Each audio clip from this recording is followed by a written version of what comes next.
মুহতারাম, আমাদের এখানে অনেক মানুষ আছে, আমরা সকলে নিজেদেরকে দাবি করি আমরা মুসলমান, কিন্তু মুসলমান কারা?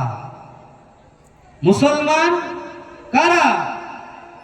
আমরা জানি আল্লাহর নবী রাহমাতাল লিল আলামিন বলেছেন, মুসলমান কোনোদিন আল্লাহর হুকুমকে অমান্য করে না, আল্লাহর হুকুমকে কোনোদিন ছাড়ে না। তাই মুহতারাম, আমরা এখন আল্লাহর হুকুমকে ছেড়ে দিয়েছি, তাইতে আমরা মুসলমান এখনো পরিপূর্ণ হতে পারিনি। আমরা যদি পরিপূর্ণ মুসলমান হতে চাই, তাহলে আমাদেরকে কি করতে হবে? আমাদেরকে আল্লাহর হুকুমকে পরিপূর্ণভাবে মেনে নিতে হবে। মুহতারাম, একটা ঘটনা আমি আপনাদেরকে শোনাই। এখানে অনেক মাথাওয়ালা মানুষ বসে আছেন, কিন্তু সকলের দাম এক না। কারোর মর্যাদা কম, কারোর মর্যাদা বেশি।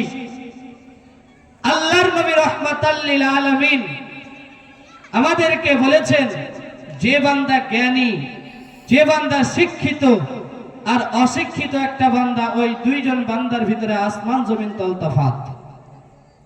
আমি আপনাদেরকে একটা ছোট্ট ঘটনা শোনাই।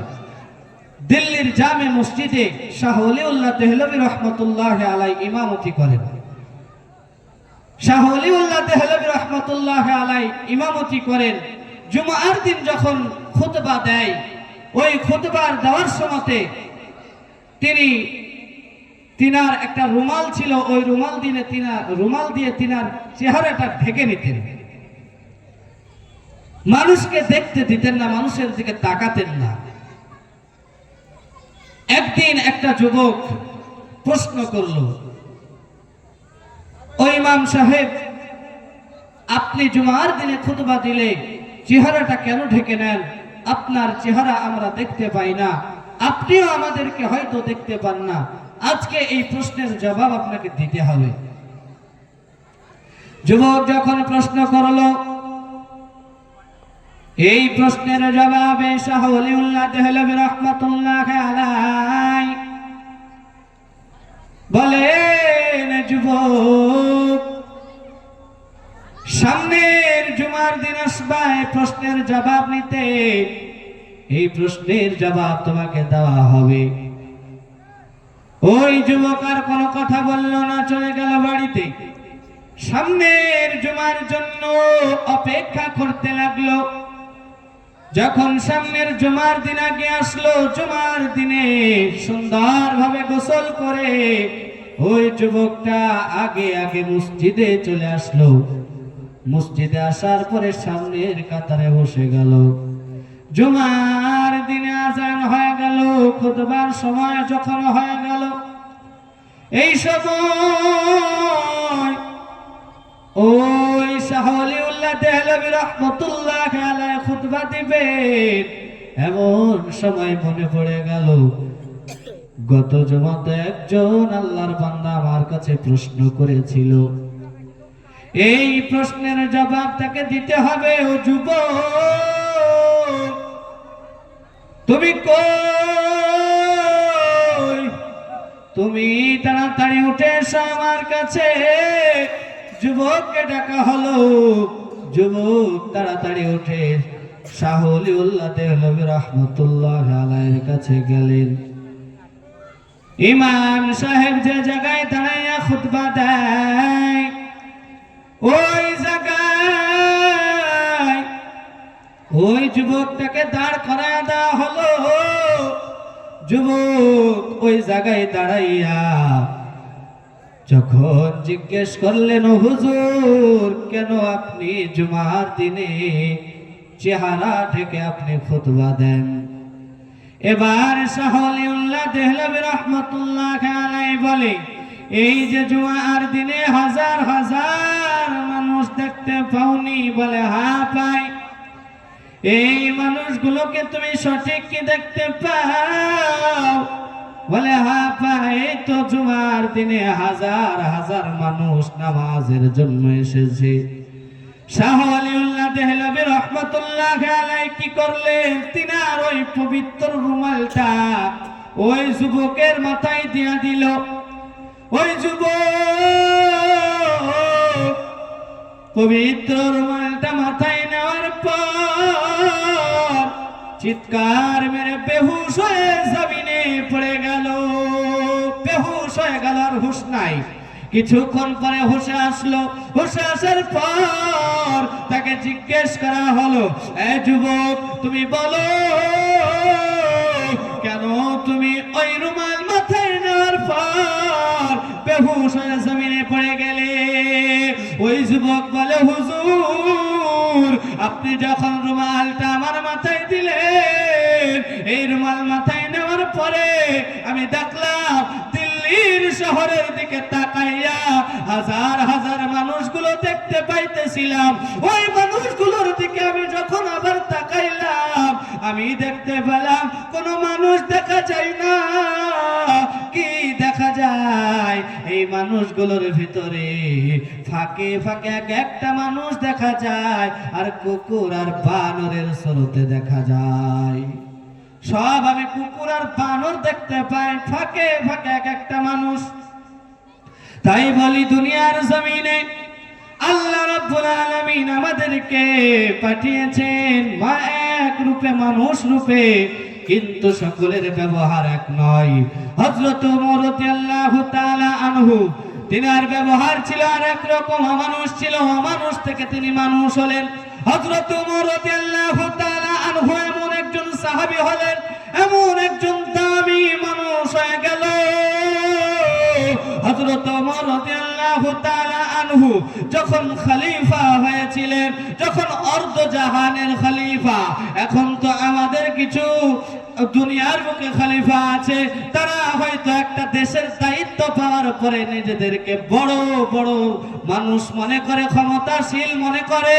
কিন্তু হযরত ওমর রাদিয়াল্লাহু তাআলা আনহু অর্ধ জাহানের খলিফা ছিলেন, অর্ধেক পৃথিবীর দায়িত্বে তিনি ছিলেন।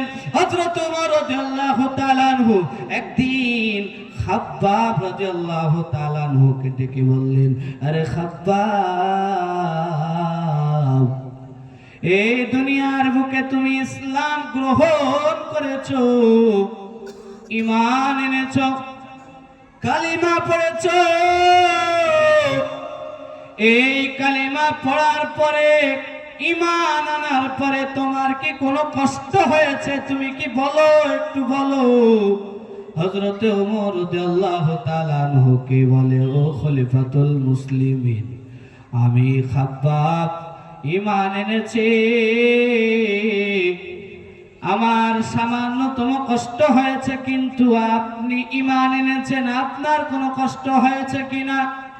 হযরত ওমর বলে, আমি ঈমান এনেছি, কালিমা পড়েছি, মুসলমান হয়েছি, কিন্তু আমার কোনো কষ্ট হয় নাই। হযরত ওমর রাদিয়াল্লাহু তাআলা আনহু তিনি বলেন, আমি বাহাদুরের সাথে কালিমা পড়েছি, কালিমা পড়ে মুসলমান হয়েছি।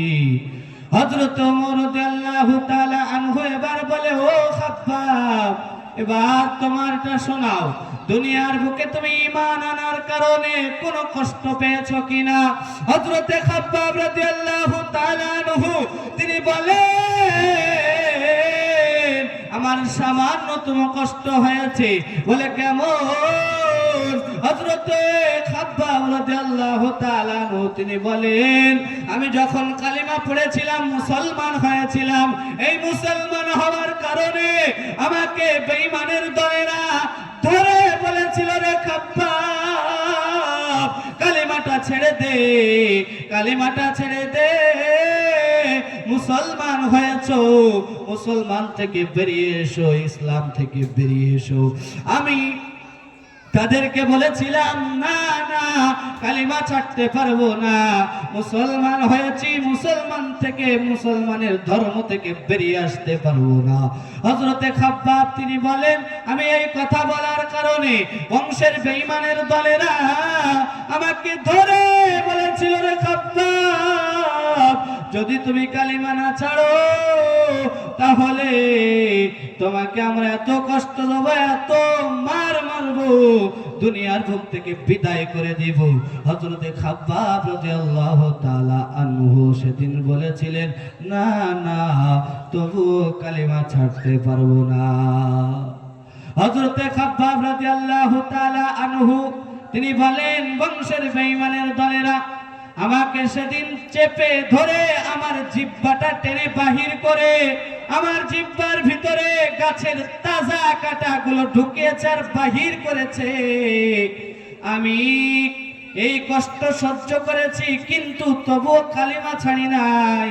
হযরতে খাব্বাব রাদিয়াল্লাহু তাআলা আনহু এই কথা যখন বললেন হযরত ওমরকে, হযরত ওমর বলে, আর কোন কষ্ট হয়েছে কি?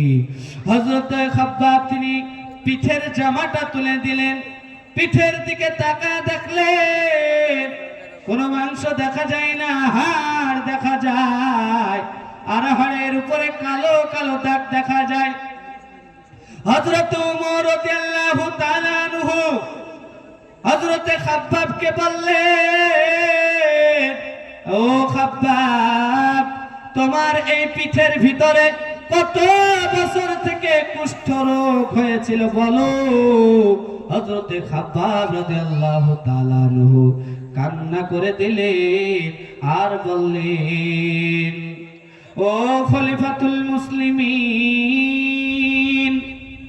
আমি যতদিন থেকে বুদ্ধিজীবী হয়েছে, আমার বুদ্ধি হয়েছে, আমি জ্ঞান পেয়েছি, বুঝতে শিখেছি, সেদিন থেকে আমি দেখেছি আমার শরীরে কোনোদিন কুষ্ঠরোগ বলে কোনো জিনিস হয় নাই।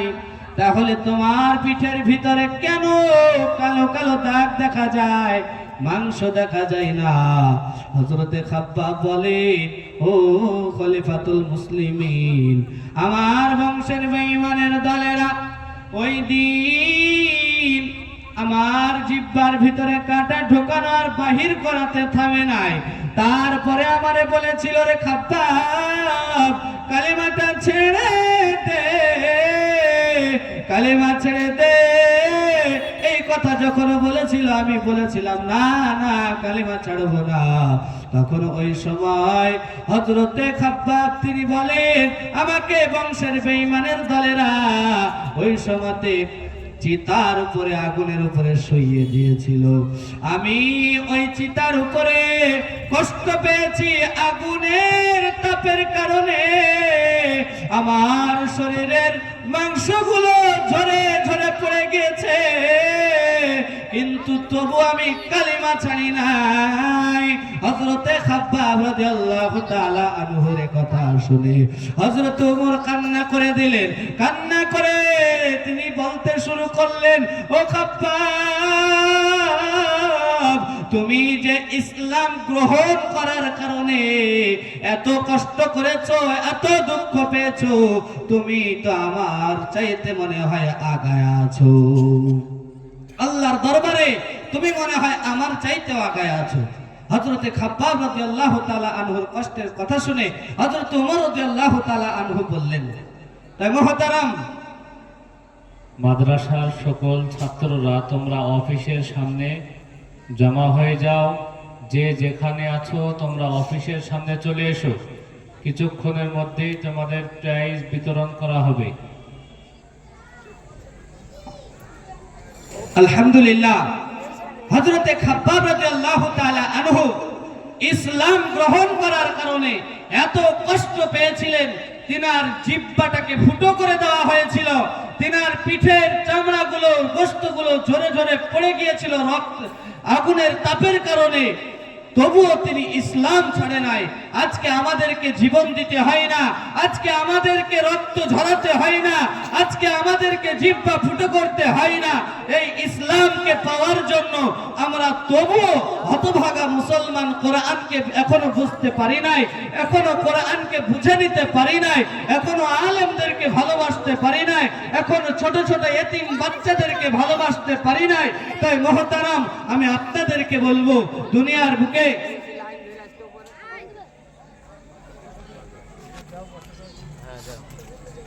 হযরতে ওমর রাদিয়াল্লাহু তাআলা আনহু যখন একথা জিজ্ঞেস করেছিলেন, তাই মহতারাম, আমাদেরকে দিনের খাতিরে, দিনের জন্য ইসলাম গ্রহণ করার কারণে, টুপি পরার কারণে, আমাদেরকে মাদ্রাসায় শিক্ষা করার কারণে, আমাদেরকে আল্লাহু আকবার বলার কারণে, কালিমা পড়ার কারণে এখন আমাদেরকে রক্ত ঝরাতে হয় না, বিবিদেরকে বিবাহ করতে হয় না, সন্তানদেরকে এতিম করতে হয় না। তাই মহতারাম, আমাদেরকে বুঝতে হবে, তাহলে আমরা এখন কি হয়ে গেলাম? আমরা কি মানুষ আছি? আমরা তো মনে হয় মানুষ নাই। তাই মহতারাম, মানুষ হতে হবে। দুনিয়ার বুকে আল্লাহ তাআলা আমাদেরকে ধন সম্পদ দিয়েছে। ধন সম্পদ পাওয়ার পরে আমরা অনেকেই মনে করি যে আমাদের মনে হয় ধন সম্পদ আমাদেরকে বাঁচিয়ে নেবে, আমাদের ক্ষমতা মনে হয় আমাদেরকে বাঁচিয়ে নেবে। কিন্তু আল্লাহ রাব্বুল আলামিন আমাদেরকে বলেন, কোটি টাকার মালিক দেখো, কোটি টাকার মালিক দেখো, অভাব হয় না দূর, গরিব ঘুমায় আরাম করে মনটা বাহাদুর। ফেরাউনের লাশটা দেখো মিশর জাদু ঘরে, খায় না মাটি পোকা মাছি সবাই ঘৃণা করে। হৃদয় থাকিবে যার নম্রতা সদা, রহমত আসিবে সেটা প্রভুর ওয়াদা। বড়র বড়াই থাকলে দিলে রহমত আসবে না, নিজেকে নিজে ছোট মনে করিও সদা। উঁচু জমিন থেকে পানি নিচু জমিনে যায়, তেমনি খোদার রহমত আসে নম্রতার হৃদয়। ভোগবিলাসের বাড়ি গাড়ি পড়ে রবে সব, থাকতে সময় স্মরণ করো আল্লাহ আমাদের রব। কে আমাদের রব? বলেন একবার চিৎকার মেরে বলেন, রব কে? আল্লাহ আমাদের রব। ওই আল্লাহ তাআলা বলেন, ইন্নাল্লাযীনা ক্বালু রাব্বুনাল্লাহ সুম্মা ইসতাকামু ফালা খাউফুন আলাইহিম ওয়ালা হুম ইয়াহজানুন। যারা বলবে আমার রব আল্লাহ, এ কথার উপরে জীবনটারে মজবুত করে চালাবে, তাদের কোনো ভয় নাই, কোনো পেরেশানি নাই। আল্লাহ তাআলা বলেন, আমি আল্লাহ কুদরতি জিম্মায় তাদেরকে আমার জান্নাতের মেহমানখানায় পৌঁছায়া দেব। এই পৃথিবীর মানুষের দল, আল্লাহ তাআলা যদি এত বড় একটা গ্যারান্টি নেওয়া থাকেন, তাহলে আমাদের কিসের ভয়, আমাদের এত কিসের চিন্তা? আল্লাহ রাব্বুল আলামিন আমাদেরকে বললেন, যারা বলবে আমার রব আল্লাহ, এ কথার উপরে জীবনটারে মজবুত করে চালাবে, তাদের কোনো ভয় নাই, কোনো পেরেশানি নাই। তাদেরকে আমি আল্লাহ তাআলা জান্নাতের মেহমানখানায় পৌঁছায়া দেব আমার কুদরতি শক্তি দ্বারা। দুনিয়ার মানুষ মনে করে আমরা হয়তো আর মরবো না, আমরা হয়তো পৃথিবীর জমিন ছেড়ে আর যাব না, আমরা অর্থ পেয়েছি, ক্ষমতা পেয়েছি, আমাদের শেষ নিঃশ্বাস যেদিন ত্যাগ হয়ে যাবে, মারা যাব, অনেক মানুষ মনে করে আমরা হয়তো দুনিয়ার জমিনে আত্মীয় স্বজন দেখতে পাই, ওই আত্মীয় স্বজনেরা আমাদেরকে দাফন করে দেবে। যেমন আমার দাদাকে করেছিল, নানাকে করেছিল, দাদিকে করেছিল, আত্মীয় স্বজনদেরকে করেছিল, ওই রকম ভাবে দাফন করিয়ে দেবে। আর আমরা হয়তো এই কবরের ভিতরে মাটির তলদেশে মনে হয় পচে গলে শেষ হয়ে যাব, অনেক মানুষ মনে করে। তাই বলেন মুসলমান, আল্লাহ তাআলা বলেন, আফা হাসিবতুম আন্নামা খালাকনাকুম আবাসাও ওয়া আন্নাকুম ইলাইনা লা তুরজাউন। কাদের কুদরত তারি বরকামাল, আনতা রাব্বি আনতা হাসবি যুল জালাল, তোহে কাদের জলিলুল্লাহ জাহাদার, বাহর হালে তুহি মেরা নিগাহদার। আল্লাহ তাআলা বলে, এক পৃথিবীর মানুষেরা, তোমরা কি ভেবেছো আমি আল্লাহ তোমাদেরকে অনর্থক পাঠিয়েছি, এমনি এমনি কি তোমাদেরকে পাঠিয়েছি? তোমরা এটাও কি ভাবো আমি আল্লাহর দরবারে তোমাদেরকে আর আসতে হবে না? আল্লাহ তাআলা বলে বান্দা না না, তোমাদেরকে আসতেই হবে। ইলাইনা লা তুরজাউন, অবশ্যই অবশ্যই তোমাদেরকে আমি আল্লাহর দরবারে আবার ফিরে আসতে হবে। দুনিয়ার বুকে আল্লাহ তাআলা আমাদেরকে পাঠিয়েছে কিছু সময়ের জন্য। এই সময়টা আমাদেরকে কেন দিলেন, কিসের জন্য দিলেন? আল্লাহর নবী রাহমাতাল লিল আলামিন তিনি বলেন আদ-দুনিয়া মাজরাতুল আখিরাহ, দুনিয়াটা হলো আখিরাতের খেতে স্বরূপ।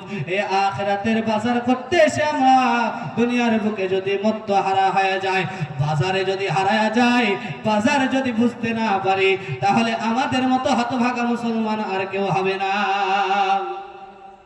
আগো আপনারা দুনিয়ার বুকে ওই মধুপুরে এখানে যে বাজার আছে, প্রত্যেক সপ্তাহে বাজার বসে, এখানে আপনারা সকলে হাটে আসেন, কেউ না কেউ আসেন। এই হাটে আপনারা 1 থেকে 1.5 ঘন্টা, না খুব বেশি হলে 2 ঘন্টা আপনারা ঘুরে ঘুরে ঘুরে ঘুরে বাজারটা করে বাড়ি নিয়ে চলে যান। এবার বাজার যদি খুব ভালো হয়, তাহলে মা নাম করে, বাবা নাম করে যে আমার সন্তান খুব সুন্দর বাজার করেছে, কিংবা একজন খুব ভালো বাজারকারী ব্যক্তি, সে খুব ভালো বাজার করতে পারে।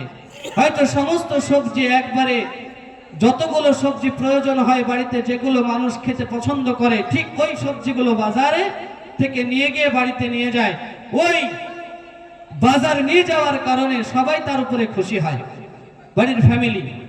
এবার আপনি ধরে নেন আল্লাহ তাআলার নবী আমাদেরকে বলেছেন যে আদ-দুনিয়া মাজরাতুল আখিরাহ, দুনিয়াটা হলো আখিরাতের খেতি স্বরূপ, বাজার স্বরূপ। এখন আমরা দুনিয়াতে বাজার করতে এসেছি। কেউ 1 বছর দুনিয়ার বুকে বাঁচে, কেউ হয়তো 10 বছর বাঁচে, কেউ হয়তো 20 বছর বাঁচে, কেউ 50 বছর বাঁচে, কেউ 100 বছর বাঁচে। এবার এই সময়ের মধ্যে 10 বছর বয়স থেকে আমাদের জ্ঞান বুদ্ধি সকলের হয়ে যায়, আমরা কোনটা ভালো কোনটা খারাপ সবাই বুঝতে পারি। এবার এই ভালো মন্দ বোঝার শক্তি যখন আমাদের চলে আসে, আমরা হাদিস অনুযায়ী আমরা পেয়েছি একজন পুরুষের 12 বছর থেকে আল্লাহ রাব্বুল আলামিন নেকের খাতা এবং গুনাহের খাতা চালু হয়ে যায়। সে 12 বছর বয়সে সাবালিক, তার ওই 12 বছর বয়স থেকে সে কি হয়, সে গুনাহ এবং নেকির ভিতরে পদার্পণ করে। এবার জ্ঞান বুদ্ধি তার হয়ে গিয়েছে। এবার এই বয়স থেকে নিয়ে যতদিন দুনিয়ার বুকে সে বাঁচবে, আল্লাহর হুকুম তার উপরে জারি হয়ে গিয়েছে যে 5 ওয়াক্ত নামাজ তাকে আদায় করতে হবে। 5 ওয়াক্ত নামাজ তাকে আদায় করতেই হবে, ছাড়া যাবে না। তারপরে কি, তারপরে রমজান মাসের রোজা তার উপরে ফরজ হয়ে যাবে। মুহতারাম, এই জিনিসগুলো ইসলামের যে নিয়ম কানুনগুলো, এইগুলো যদি আমরা না বুঝি মুসলমান হিসাবে, তাহলে কে বুঝবে ভাই? কোরআন কি আজকে কোনো বেধর্মী এসে আমাদেরকে বুঝিয়ে যাবে? কোন বেধর্মী যদিও কোরআন দেখেছেন যে পড়েছে, হয়তো সে কোরআনের উপরে এমন ভাবে রিসার্চ করেছে, এমন ভাবে কোরআনের ভিতরে ঢুকেছে, সে কোরআনকে জানতে পারার পরে সেই বান্দা মুসলমান হয়ে যাচ্ছে। কেননা কোরআন এমন একটা মুআজিজা, কোরআন এমন একটা জিনিস। আর ওই কোরআন খাস করে মুসলমানদের জন্য আল্লাহ রাব্বুল আলামিন পাঠালেন এবং দুনিয়ার সমস্ত মানুষের জন্য এই কোরআন পাঠালেন। কিন্তু বেশি কোরআন রিসার্চ করা দরকার মুসলমানদেরকে। আজকে কিন্তু বেশি রিসার্চ মুসলমানরা করে না। আজকে আমরা দেখি যে কোরআন যদিও মুসলমানরা জানে কেমন, সূরা ফাতিহা থেকে শুরু করে হয়তো 10টা সূরা কিংবা 4টে সূরা কিংবা নামাজে যতটুকু প্রয়োজন হয় অতটুকু আমরা এইগুলাই জানি, কিন্তু অন্য বেশি কিছু আমরা কোরআন সম্পর্কে জানতে চাই না, কোরআনের তাফসীর সম্পর্কে আমরা জানতে চাই না। আল্লাহ রাব্বুল আলামিন আমাদেরকে বললেন এই কোরআনে কি আছে জনবান্দা, এই কোরআন এমন একটা জিনিস, এই কোরআনের কসম খেয়ে খেয়ে আল্লাহ তাআলা বলেছেন এই কোরআন এমন একটা কোরআন, এই কিতাব এমন একটা কিতাব যে যালিকাল কিতাবু লা রাইবা ফীহি হুদাল লিল মুত্তাকিন, এই কোরআন এমন একটা কিতাব যার ভিতরে কোনো সন্দেহের অবকাশ মাত্র নাই, আর এটা হলো মুত্তাকিদের জন্য হিদায়াতপ্রাপ্ত। যারা এই কোরআনকে মেনে নেবে, আল্লাহকে যারা বিশ্বাস করবে, তাদের জন্য এটা হলো সঠিক পথের দিশা। আর আমরা সেই সঠিক পথটাকে পাওয়ার পরেও হারিয়ে ফেলি। মহতারাম, আজকে আমরা মুসলমান হয়েছি, আমরা নিজেদেরকে দাবি করি আমরা মুসলমান, অথচ আমরা মুসলমান কেউ এখনো হতে পারিনি। কেন হতে পারিনি? আমাদের জন্য বলা হয়েছে, কেমন করে ঘুমাও তুমি, ও মানুষ, কেমন করে ঘুমাও তুমি, ফজর করে কাজা, এমনও তো হতে পারে জোহরে জানাজা। মুসলিম হয় না জন্ম নিলে মুসলমানের ঘরে, কাফের মুমিন তফাৎটা হয় সালাতের উপরে, মানুষ নামাজের উপরে। এই জীবনে নামাজ জানো,